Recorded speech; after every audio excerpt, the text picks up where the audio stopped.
Thank you for joining XRO, which is India's first AR/VR focused podcast. And today I'm delighted to have with me Mr. Siddharth Shah and Priyesh Vishwakarma, co-founders of 360 FPS, which is a virtual reality production house. Thank you, Siddharth and Priyesh, for being part of the show. So why don't we start with a brief introduction? Thank you for having us, first of all. We are founders of 360 FPS. We've been working in VR for the past 4 years now. And we specialize into cinematic storytelling through photos, videos, and 360 VR. We completed our diploma in 360 VR filmmaking from NYFA in New York in 2017. And since then, we have been working here in India in 360 VR. What nudged you to get into virtual reality? So, in 2016, we were covering an event in Goa, and there we first came across 360 VR. So they had the Samsung headsets, and we were actually shooting the event. We just went to try the headset there. I think we saw clouds over Cedar. Clouds over Cedar. That's what inclined us towards 360. Yeah, I was totally blown away. I was totally blown away after seeing that. I was like, oh, what the hell is this? We were into documentary filmmaking, and watching Clouds Over Cedar, a documentary made in Syria. So that made us more engrossed in 360. We can actually live how a person is like. So it was kind of, us living their life there virtually, basically. So after 2017 after completing the course, we have been into 360 for good.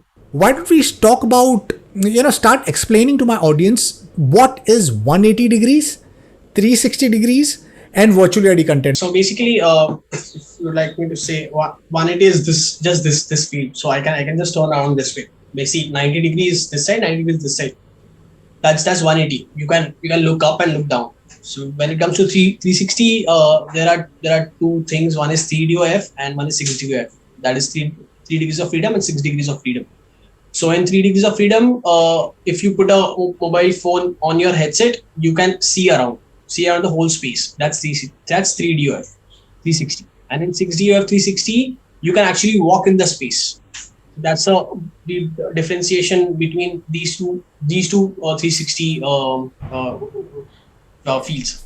Lovely. So that's 3DOF and 6DOF. If I understand correctly, I'll summarize it to the audience. 180 degrees, the field of view is 90 degrees and 90 degrees. So it's only till here. And the plus point is a stereoscopic, as in it's in 3D. So that happens to be the plus point of the 180 degrees. Then 360 degree is again virtual reality, but it's monoscopic. And you can turn around, but you can't feel the depth. And there is 360 stereoscopic, which has got depth.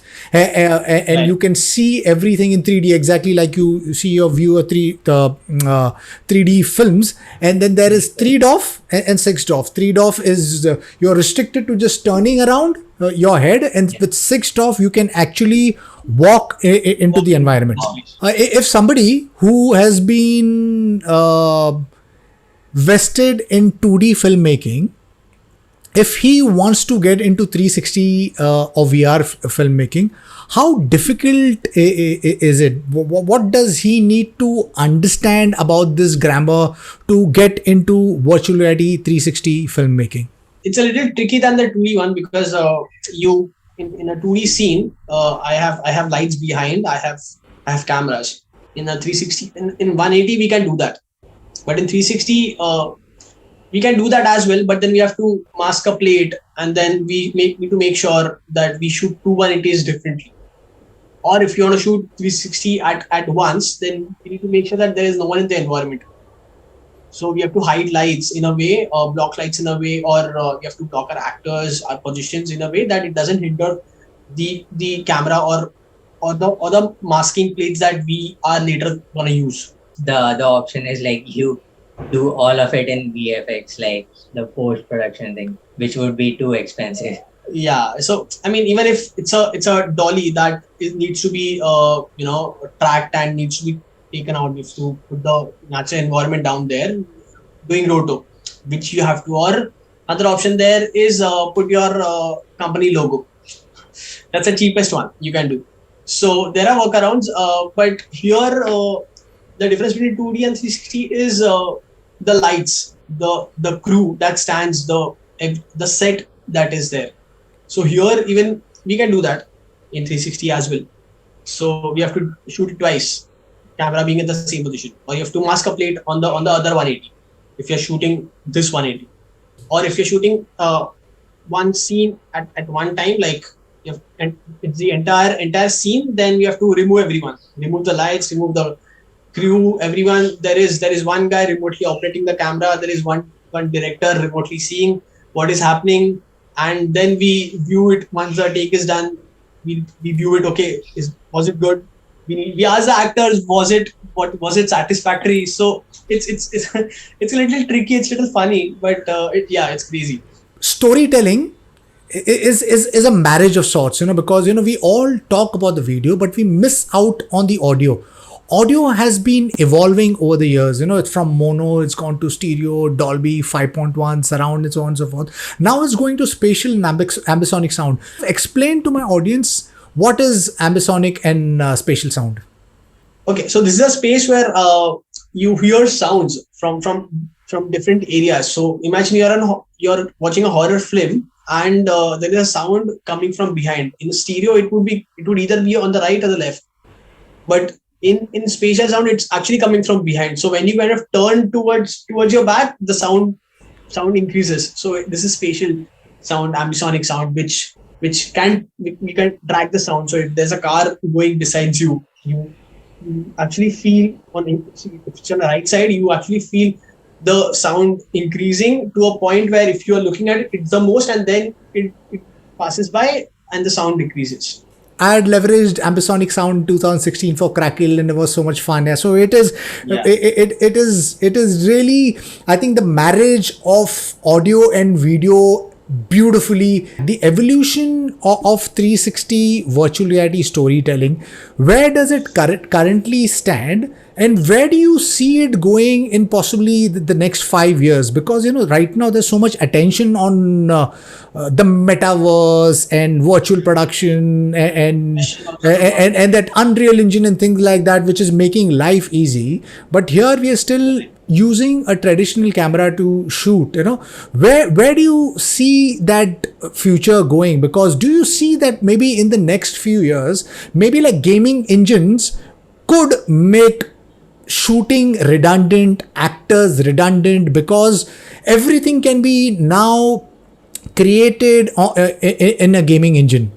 Okay, we still have traditional film going on, and it will go on. So I even if we go to a theater, the theater is still on. I mean, it will be on. You want to go with your family out there, enjoy those 2D films. So cinematic storytelling is not going anywhere, is what I feel. I know it's a big thing to say, but yeah, I mean, it's something natural. In a gaming engine, you have avatars. It's not that realistic than the natural environment. So yeah, Unreal, obviously you feel it very natural in the Unreal environment, but this traditional shooting, traditional cameras are here and will be here, is what I feel.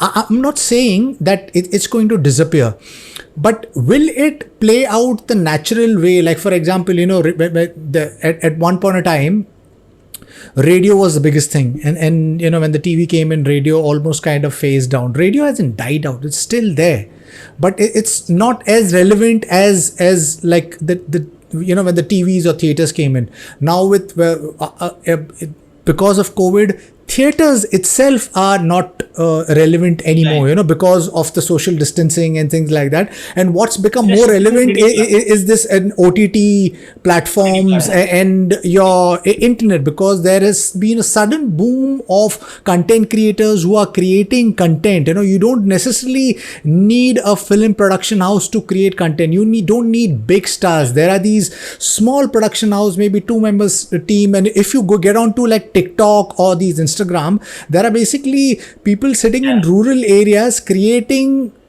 20-second or 30-second clips or 1 minute clips, which are getting millions of views. So, someone who's been invested in content storytelling for like the last couple of years, where do you see this going, and what is going to be the role of virtual reality filmmaking over there? The Oculus is getting more and more cheaper.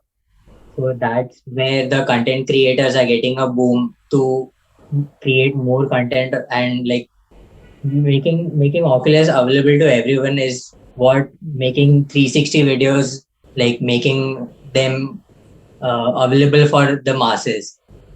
So yeah, and even like the quality since 2016 or when it started, it has been upgraded quite a lot. Now we have the latest Insta 360 with like 11K 3D or output, and making the technologies much more friendly for the users is what booming the 360 for now.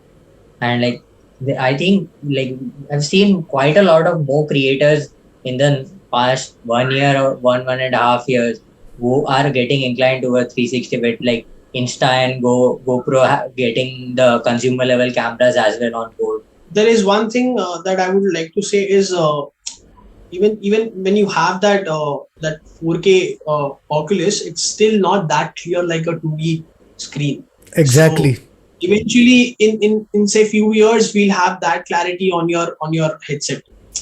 It kind of hinders your viewing right now, but say in a few years, since past 5 years, it has changed a lot. 4 years, it has changed a lot. So I see the change going on. The technology itself is accelerating so rapidly.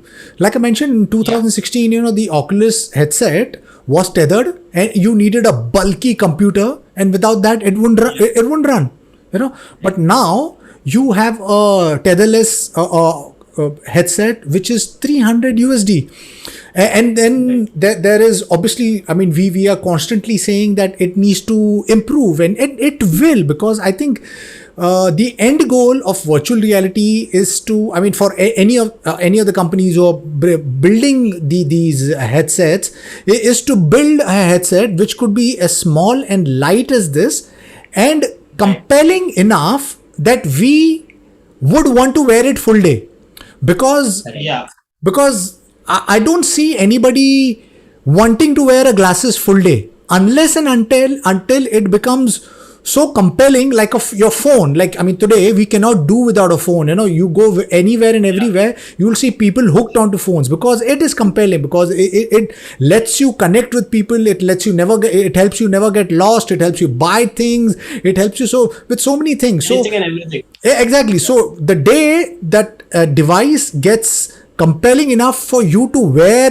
it full day, and like you said, where the problems are sorted, like it gives you the same kind of fidelity that a human's eyes have, where we can, the way we view or hear things and touch, feel things. I think that's going to be the evolution, or maybe the mass adoption of XR, and we could all speculate when could it happen, but we are definitely going towards there. Talk to us about content that you guys have built. Priyesh, maybe you can start. Like, the inclination of what got us into 360, like the art of living a dream. So I made a film which was like, it was named as I Can, wherein you are a beer can and you are in a party hall visiting places and everything, and you are like viewing the film, you are viewing the experience as if you are a beer can. You are at a moment you are at a retail store, then the person picks you, then you go along with them. You experience, if you are in a refrigerator, then to a party hall, and how the party ends. So that's what has made us like think out of the box and create more experiences wherein you can play with perspectives. Like another film of ours, what we made was through the perspective of a dog. So the whole film you feel like you watch the film in the perspective like you are the dog, and then you are roaming around with your owner and how he travels across. So this was shot in US, so across the streets in US and the restaurants, and then how you get to meet people and stuff. Since we were initially into documentary filmmaking as well, so one film what we made was for a Warsaw beach cleanup. So we have been shooting the Warsaw beach cleanup for a couple of years now.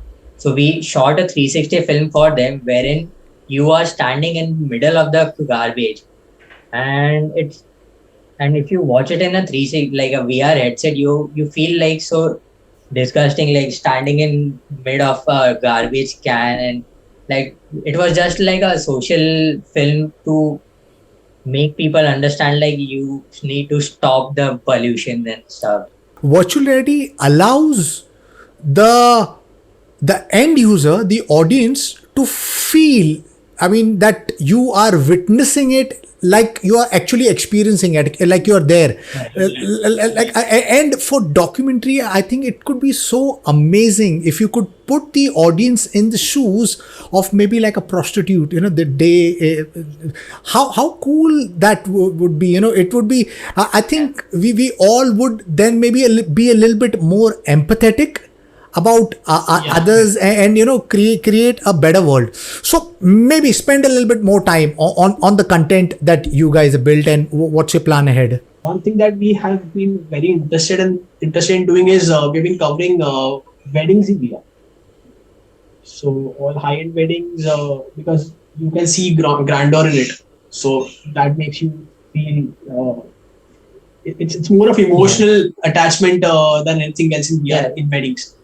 It's like the bride and groom, generally it's for them. The 360 VR film is for the bride and groom because it's their wedding, and they tend to miss out on everything in the wedding because they are so into their own work that they cannot attend like the functions properly.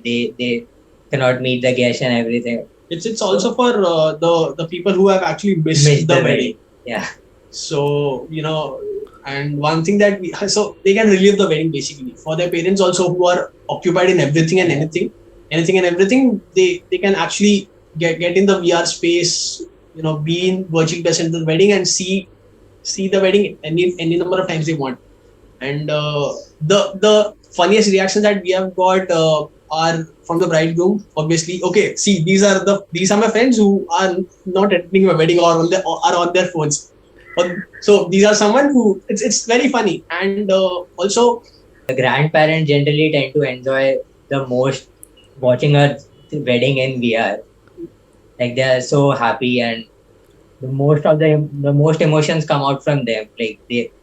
So if you like, you know, if you ask me to compare between fiction documentary, hotels, corporates, virtual tours, and weddings, I would say documentaries and weddings are here because it's there is a lot of emotion that is attached.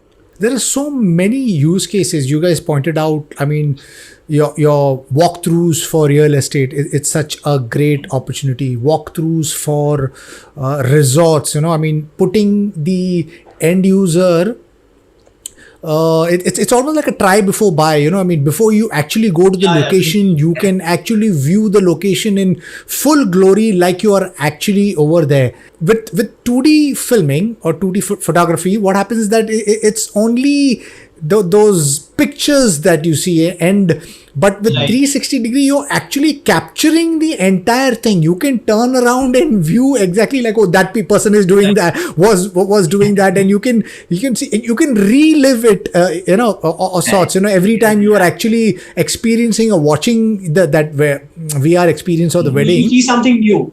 Yeah, exactly. You're seeing something new. And I think that is what makes virtual reality exciting. So somebody who's getting into virtual reality, what does he should look out for? What are the hardware at this point in time available? What's the software that's available? What's the courses which are there for, you know? Could you shine some light over there? What we use generally are the Insta360 Pro Tools, and we shoot at 8K 3D.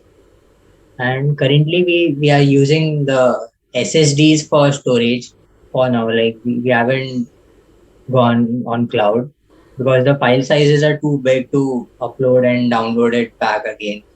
We did that for a while, then we stopped it. Yeah. But then SSDs work well. While editing also, SSD work amazing because they have the transfer speed.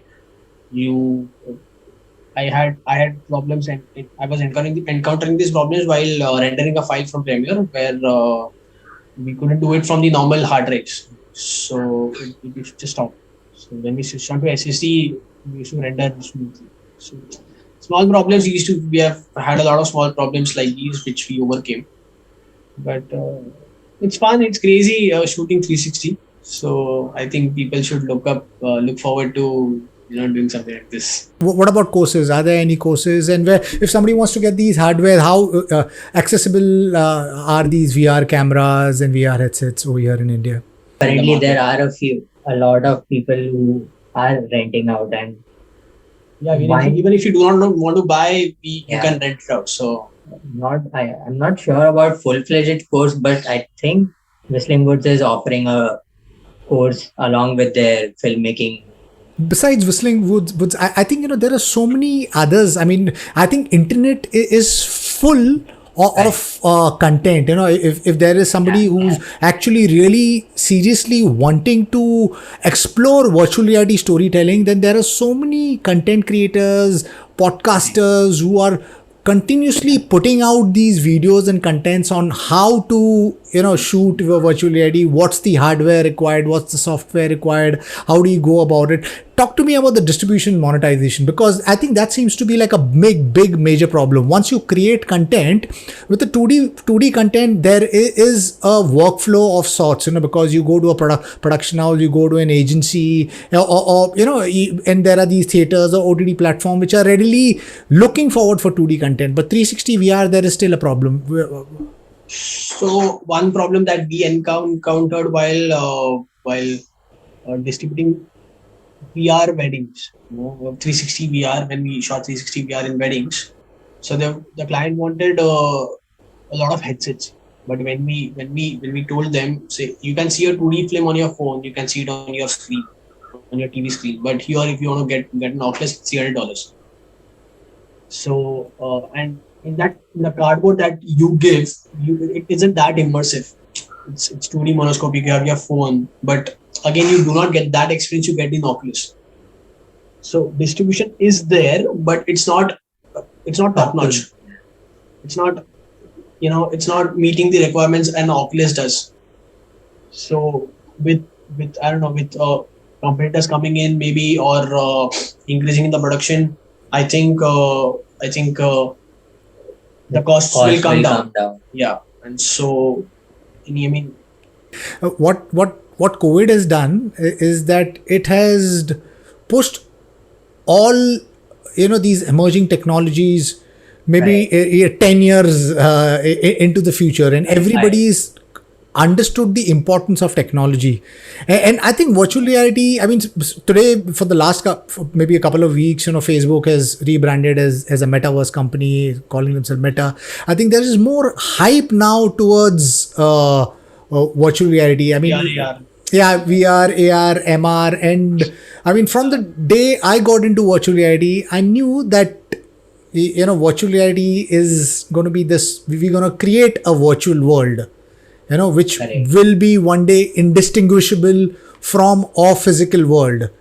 I didn't give it a name then, but now people are giving it a name. People are giving it a name because there's so many things happening. Because it's not just going to be like there's going to be lots of layers to it. There's going to be blockchain. There's going to be non-fungible tokens to it. There's going to be IoTs. There's going to be sensors, which is going to be scanning the entire physical world. You mentioned about your 4K videos being 8K videos. You have to downgrade it for Oculus headset. So these are the current problem. But I guess, the way technology is growing, maybe 5G, artificial intelligence, IoT, all of these converging together will create, technology which could be extremely beneficial, but at the same time, it could get extremely scary also. Because from my perspective, I would like to maybe see a larger conversation of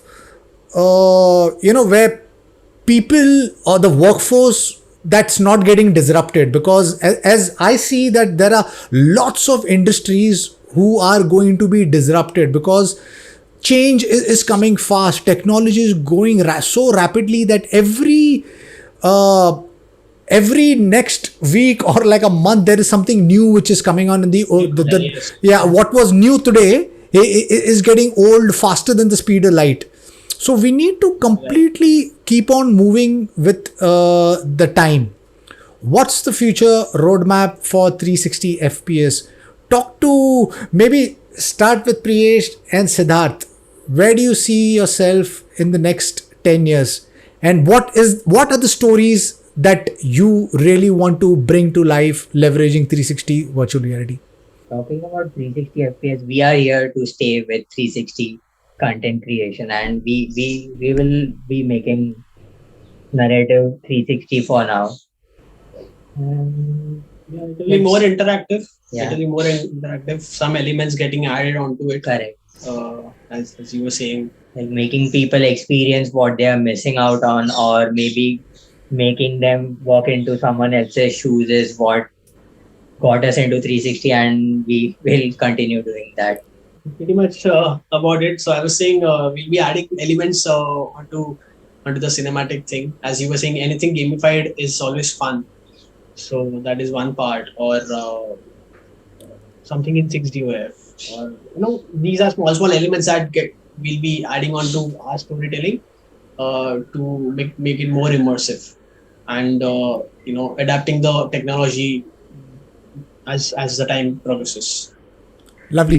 Superb. Thank you, Priyesh. Thank you, Sid, for taking time and being part of the podcast.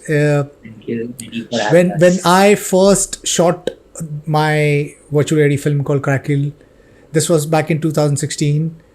I was so excited for the medium, because I'm someone who's always thinking 10 years into the future.